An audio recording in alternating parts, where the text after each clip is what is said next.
네. 챗GPT로 과제를 해야 하는 5가지 이유 설명을 맡은 교육공학 박사과정 은선민입니다.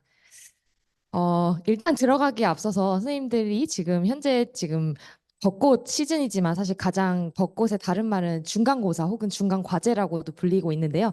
아마도 대부분의 여기 계신 선생님들께서 지금 중간과제와 중간 시험 준비로 상당히 이제 필요함을 느끼고 있으실 것 같은데요. 다양한 과제로 인해서 뭔가 필요함을 느끼지만 또 잘하고 싶은 그런 마음 때문에 많이 힘들어하고 계실 거라고 생각이 들어서 오늘 저희 챗GPT를 활용해서 과제를 최소한의 시간을 들여 최대한의 효율을 뽑아내는 그러한 방법들을 소개해 드리도록 하겠습니다. 네. 그래서 뭐 경영이나 교육이나 심리와 같은 그런 과제들은 뭐 글쓰기 과제들이 되게 많을 것 같습니다. 그래서 그런 과제들을 수행을 하는 데 있어서 이제는 혼자 과제하는 시대는 갔다고 생각이 들고요. 챗GPT를 일종의 나만의 파트너이자 멘토로 활용해서 잘 과제를 하는 데 쓸 수 있다면 정말 좋은 부분에서 도움을 많이 받을 수 있을 것 같습니다. 오늘 5가지 챗GPT 과제하기로 5가지에 크게 도움을 받을 수 있다고 했는데 그 5가지의 구체적인 내용은 먼저 선행 자료를 검토하는 부분, 그다음 선행 자료 정리 및 요약하는 부분, 그다음에 이제 챗GPT를 일종의 본인의 멘토로 설정해서 조언과 상담을 하는 부분과 데이터를 시각화하는 부분, 마지막 최종적으로는 레포트 작성 및 수정하기가 될 것 같고요. 이 5가지 이외에 어떤 파워포인트나 영상 등에서 GPT와 같은 생성의 인공지능을 활용해서 도움을 받는 기타 부분까지 소개를 드리도록 하겠습니다. GPT에 대해서 아마 많이들 보셨을 텐데요. 아마 대부분 한 번 이상은 사용을 해보셨을 것 같습니다. GPT 같은 경우에는 이제 오픈 AI에서 이제 개발한 대화 인공지능 언어 모델로서 미리 학습과 강화 학습을 통해서 인간과 비슷하게 대화를 하는 그러한 생성의 AI의 한 종류입니다. 이 GPT를 활용하면 이제 가장 좋은 점은 일반적인 인터넷 기반의 어떤 학습과 달리 채팅 기반으로 지속적으로 내가 궁금한 부분에 질문을 던지고 대화와 답변을 통해서 원하는 그런 정보를 잘 찾아내고 이를 바탕으로 추가적인 과제 같은 것을 수행할 수 있다는 것이 챗GPT의 가장 큰 장점이라고 볼 수 있을 것 같은데요. GPT 프롬프트를 어떻게 쓰는지에 대해서 정말 많은 설명들이 있지만 제가 강조하고 싶은 부분은 크게 4가지입니다. 맥락 조건, 상세 정보에 대한 부분, 출력 형식을 작성하는 부분, 역할을 설정을 하는 부분과 최종적으로 요청 사항을 하는 부분인데요. 간단하게 예시를 드리자면 챗GPT 프롬프트를 쓸 때 구체적인 어떤 질문, 맥락, 상황, 목적을 전달을 해주는 것이 좋습니다. 그래서 그냥 단순히 AI 도구가 앞으로 필요한지 알려줘라기보다는 AI 기업을 쓰는 사례가 많은 맥락에서라는 맥락을 정확하게 주시면 좋은 아웃풋을 받을 수가 있고요. 또한 이제 구체적인 힌트나 예시, 출력물에 해당하는 부분을 설정을 해주시면 좋은데요. 성공 사례와 실패 사례의 차이점을 표로 정리해줘. 이런 식으로 표나 이런 포맷을 좀 설정을 해주시면 좋은 결과물을 받을 수 있습니다.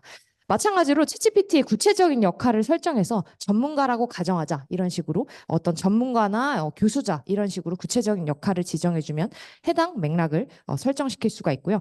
마지막은 요청사항을 제시하는 부분인데요. 한 번도 플랫폼 설계를 해본 적 없는 초보자를 대상으로 이런 식으로 한다면 기본적인 어떤 설명보다 훨씬 더 자세하고 쉬운 설명에 해당하는 아웃풋을 받을 수가 있습니다. 그래서 좋은 프롬프트를 작성을 잘 하면서 오늘 소개해드리고 싶은 부분은 GPT-4에서 설정된 그런 기능들인데요. GPT 3.5와 달리 GPT-4는 23년 4월까지의 데이터를 다 활용하고 있기 때문에 상당히 최신의 어떤 정보들을 다 업데이트한 상황입니다. 또 추가적으로 GPT-4에서 중요한 부분을 활용할 수 있다는 점인데요. 뭐 텍스트나 음성 파일, 이미지 등 멀티모달 데이터라고 할 수 있는 다양한 데이터 분석이 가능하다는 점이 챗GPT-4의 강점이라고 볼 수 있을 것 같습니다.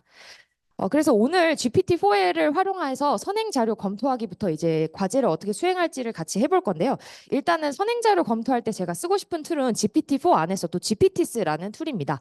GPTs라는 툴은 다르게 말하자면 커스텀 챗GPT라고 볼 수가 있겠는데요. 커스텀 챗GPT라는 건 특수 목적에 맞게 챗GPT를 설정한 툴이라고 볼 수 있을 것 같습니다.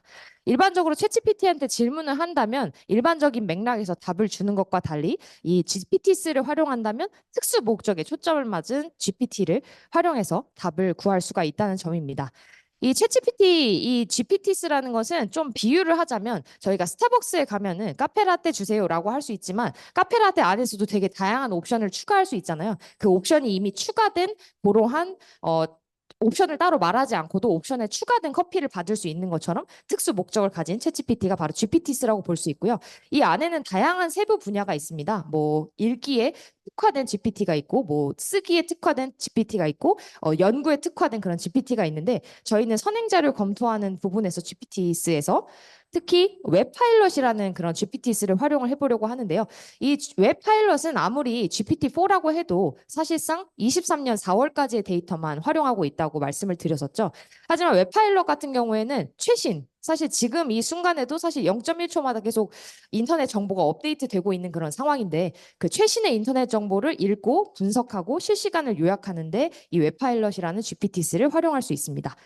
그래서 이 GPT스에 제가 이 웹파일럿의 안에다가 뭐 오늘 참고할 만한 전기차의 동향에 대한 기사를 추천해줘라고 한다면 이 인터넷 정보, 최신 정보를 바탕으로 관련된 사이트를 추천해주는 것을 볼 수가 있고요.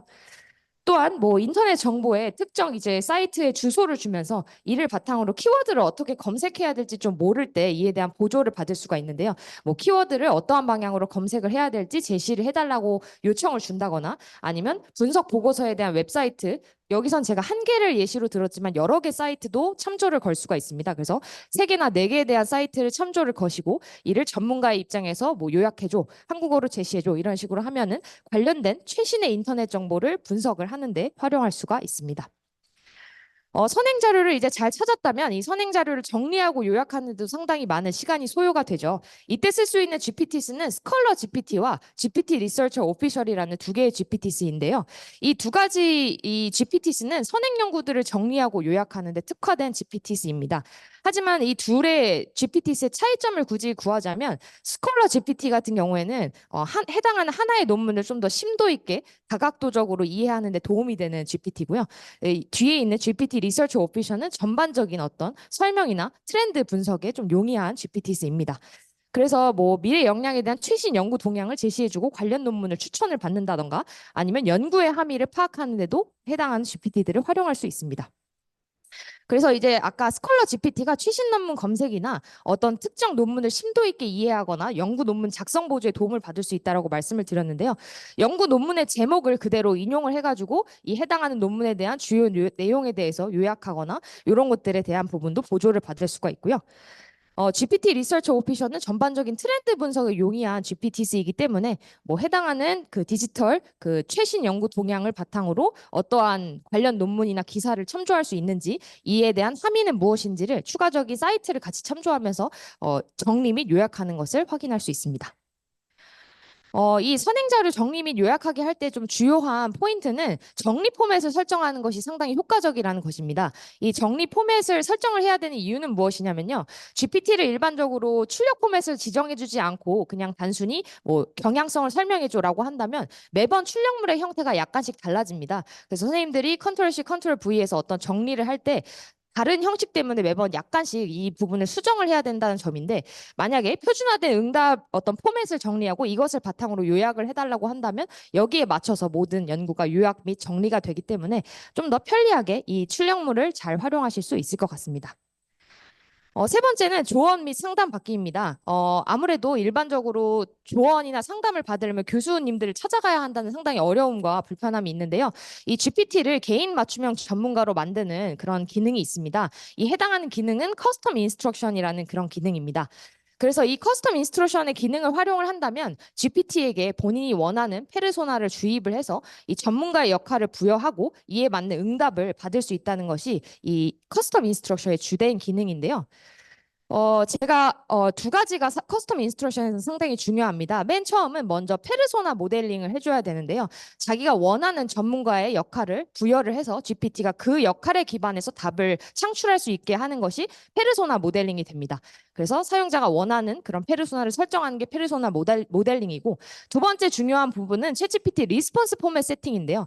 챗GPT에게 응답을 받을 때 정확히 원하는 결과를 얻기 위해서는 포맷을 설정하는 게 상당히 중요하다고 말씀을 드렸는데 그 부분에 해당하는 것을 구체적으로 설정해서 아웃풋을 하나의 그 포맷화 시키는 것을 리스폰스 포매팅 세팅이라고 합니다. 그래서 페르소나 모델링을 할 때 저희가 머릿속에는 한 사람의 어떤 전문가를 좀 구체적으로 좀 떠올리는 게 좋은데요. 그때 고려해야 하는 요소가 다음과 같습니다. 뭐 프로페셔널 롤이라던가 아니면 현재 지금 이 전문가가 하고 있는 프로젝트, 그다음에 최근의 흥미 주제라던가 뭐 선호도, 목표, 그다음에 학력 사항에 관련된 그런 다양한 백그라운드까지 정말 한 사람을 그린다고 생각하고 구체적으로 페르소나를 입력을 해주시면 이에 맞는 어떤 전문 영역, 배경, 전문가 역할을 잘 정해진 어떤 페르소나 모델링을 할 수 있다는 부분이고요.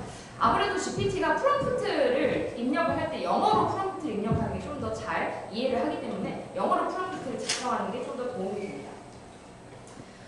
이때 페르소나 모델링을 할 때 좀 도움받을 수 있는 사이트가 시스템 프롬프트라는 사이트인데요. 깃허브에서 이제 제공하고 이 안에는 정말 다양한 페르소나들을 예시로 보여주고 있습니다. 그래서 대표적으로 제가 가져온 게 소크라틱 튜터라는 시스템 프롬프트인데 뭐 계속해서 지속적으로 질문을 하게끔 설정을 하는 그런 프롬프트인데 여기에는 뭐 소크라틱 튜터뿐만 아니라 매스 튜터나 뭐 아니면 어떤 특정 부분에 해당하는 다양한 분야의 전문가들에 해당하는 프롬프트가 나와 있기 때문에 이거를 참고하시면 페르소나 모델링을 하실 때 도움을 받을 수 있습니다. 마찬가지로 리스폰스 포맷 세팅을 할 때도 구체적으로 작성을 해주실수록 상당히 도움이 되는데요. 뭐 리스폰스 포맷이나 톤, 디테일 레벨이나 구체적인 어떤 종류의 질문 같은 것, 응답의 어떤 종류나 리소스 같은 거를 정확하게 설정을 해주시고 응답의 유형과 깊이, 표현 방식 같은 것을 정해주신다면 거기에 맞춰서 포맷에 맞춰 응답을 회신을 하게 됩니다. 그래서 제가 두 가지에 해당하는 전문가를 한번 만들어 봤는데요. 일단 첫 번째는 교육공학자로서의 전문가 백그라운드 페르소나를 설정을 하고 이거에 맞는 교육 프로그램을 설정을 해줘라는 리스폰스 포매팅을 설정을 했습니다. 그랬더니 그냥 학생들의 정서 문제가 심각하다라는 하나의 문장으로도 밑에 교육공학적 백그라운드를 바탕으로 구체적인 전략을 제안을 해주는 것을 볼 수가 있고요. 두 번째는 제가 어떤 최근에 마케팅 전략가로서 제가 페르소나 포매팅을 하고 아웃풋 같은 경우에는 어떻게 하면 좋은 제품을 만들 수 있는지 제안을 줄 수 있는 리스폰스 포매팅을 만들었는데요. 그거에 맞게 뭐 제품 아이디어를 개발을 하는 거에 대한 제안을 어떤 마케팅 백그라운드에서 주는 것을 보실 수가 있습니다. 네, 네 번째는 저희가 보게 되는 사실 세상 속에 있는 정말 많은 데이터를 잘 시각화하는 것이 상당히 중요합니다.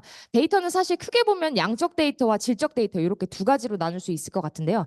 선생님들께서 보시는 데이터는 일반적으로 양적 데이터에 많이 치중되어 있는 경우가 많죠. 그래서 기사에서 어떤 증가나 감소, 어떤 수치적인 부분이 양적 데이터라고 볼 수 있는데 이 GPT 안에다가 이제 엑셀 파일이나 CSV 파일 같은 것을 넣으면 전처리나 데이터 분석, 데이터 시각화의 부분에서 양적 데이터를 잘 활용할 수 있게끔 보조를 해줍니다.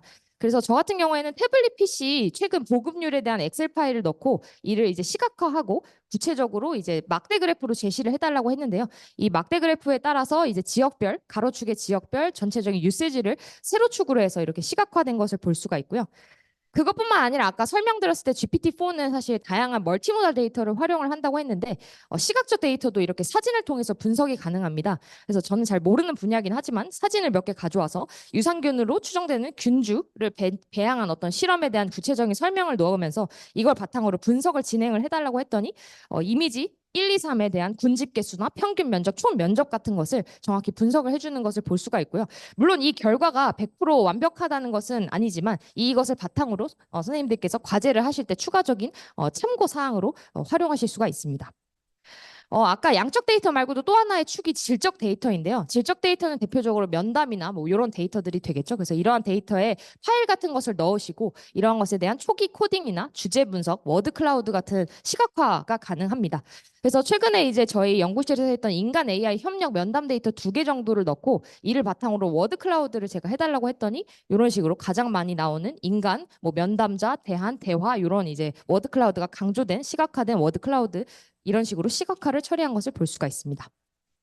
네, 데이터 분석 시 좀 조심을 해야 되는 부분은 아무래도 맨 처음에 데이터 전처리하는 부분이 상당히 중요하고요. 만약에 결칙치가 있거나 뭔가 데이터 안에서 이상한 부분들이 있으면 아무리 챗GPT라고 해도 잘 읽을 수가 없기 때문에 데이터 전처리, 좀 결칙치 잘 지우고 예쁘게 가공 변환하는 거는 각자 인간이 좀 하고 그런 다음에 이제 데이터 분석을 다양한 관점에서 분석을 하도록 맡길 수가 있는데 이때 이제 분석 지표를 조금 더 정해주시면 GPT가 좀 더 그거에 맞게끔 시각화하거나 해석을 해줍니다. 그래서 데이터 분석을 그냥 하면 약간 제대로 된 분석이 안 나올 수 있으니까 분석 지표를 좀 설정을 해주고 요거를 바탕으로 시각화하거나 분석이나 해석을 해달라고 했을 때 좋은 결과를 얻을 수가 있고요. 최종적으로 이러한 데이터 시각화를 통해서 해석이나 인사이트는 조금 더 생각을 하는 것을 통해서 데이터 분석을 처리할 수 있습니다. 네, 마지막 부분은 레포트 작성 및 수정하기인데요. GPT가 특히 잘하는 부분 중에 하나는 글을 쓰는 부분입니다. 그래서 글쓰기 할 때 가장 일단 첫 번째 부분은 글감 찾기와 브레인스토밍이 상당히 중요한데요. 그 글감 찾기나 브레인스토밍을 할 때 쓸 수 있는 GPT 툴은 라이폼이라는 GPT 툴입니다. 그래서 이 라이폼이 툴 안에 무엇에 대해서 글을 쓸지, 어떤 목적으로 글을 쓸지, 누가 읽을지, 어떤 형식으로 쓸지, 어떤 장르로 쓸지에 대한 것을 작성을 해주고 이에 맞는 어떤 브레인스토밍을 해줘. 이에 대한 글감을 찾아줘라고 한다면 여기에 맞는 서제스천을 제안을 이렇게 해주는 것을 볼 수가 있고요. 글감을 찾았다면 이제 그 다음은 전체적인 목차나 개요를 쓰고 세부 내용을 생성하는 부분이 되겠죠. 그래서 이전에 찾았던 글감을 바탕으로 생각을 하되 좀 지속적으로 챗GPT와 대화와 수정을 통해서 세부 내용을 생성하는 게 중요합니다.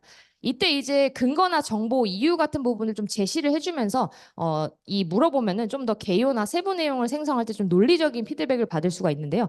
여기 보시면 그냥 일반적인 그 세부 내용에 대해서 제시를 해달라는 것이 아니라 업체와의 계약을 우선적으로 고려하고 네모라는 목표로 구매를 장려하는 전개하는 실행 방안 요거에 대해서 초점을 맞춰서 세부 내용을 생성을 한다면 밑에 각각에 맞는 전략 제안서를 받을 수 있습니다. 마지막은 첨삭 및 고쳐쓰기에 해당하는 부분입니다. 글을 다 쓰고 나면 사실 첨삭이나 고쳐쓰기를 하는 부분이 상당히 어려운데요. 누군가 자기의 글을 읽어주고 이 글에 어떤 부분이 잘못됐는지를 첨삭을 받는 것이 상당히 어려운 부분이죠.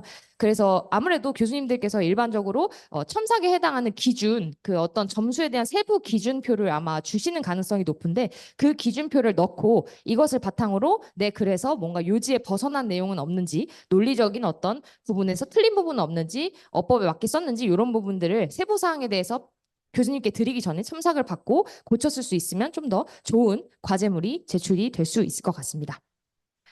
네. 그 마지막 기타 부분은 이런 5가지 이외에 이미지 생성이나 영상 부분에서 도움이 될 수 있는 툴을 몇 개 소개해 드리려고 하는데요. 이미지 부분에서 쓸 수 있는 툴은 2개입니다. 달리나 미드저니 같은 2개의 툴 모두 GPT와 같은 그런 생성형 AI를 기반으로 자연어를 입력을 하면 이에 맞는 이미지를 생성을 해주는 도구이고요. PPT 생성에 관련된 것도 감마라는 툴이 있는데요. 감마라는 툴은 챗GPT 3.5를 기반으로 PPT를 자동 생성하는 제작 도구입니다. 따라서 어떤 기조로 PPT를 만들지와 내용과 세부 목차를 입력을 대화를 통해서 계속해서 해주면 PPT 초안을 구성하고 하는데 도움을 받을 수 있습니다. 마지막 부분은 영상 편집하는 툴인데요. 텍스트 입력을 통해서 특정 비디오를 넣고 이것에 대해서 세부적인 편집 작업을 요청을 하면 특정 장면을 삭제해 준다거나 어떤 로고를 삭제해 준다거나 재정렬해 준다거나 효과 같은 것을 추가로 제공을 할 때 이 영상 편집 툴, 브루라는 툴을 활용할 수 있습니다. 네. 그 방금 전에 이미지 생성 툴에 있어서 제가 달리를 소개를 해드렸는데요. 제가 이 달리라는 툴로 만든 이제 그림입니다. 파이팅을 하는 인공지능 사진을 만들어줘라고 하고 분위기는 사랑스럽고 귀여운 이미지로 제가 만들었는데요. 저희 연구실 선생님들은 되게 귀엽다고 했는데 잘 모르겠습니다. 네. 그래서 제가 전달하고 싶은 부분은 챗GPT와 과제를 할 때 이런 다양한 5가지 그리고 기타까지 해서 6가지의 도움을 받을 수 있고 AI의 협력은 사실 미래 사회의 핵심적인 역량인 걸 모두 다 알고 계시기 때문에 잘 활용해서 여러분이 과제뿐만 아니라 다양한 부분에서 도움을 받으셨으면 좋겠습니다. 네. 여기까지가 그 GPT를 통해서 5가지 과제에 도움을 받을 수 있는 5가지에 해당하는 방법에 대한 설명을 마치고요. 학습과학 연계 전공 질문. 네. 혹시 과제 5가지 하는 방법에 대해서 혹시 추가 질문이 있으시면 네. 질문이 있으신가요? 네, 네.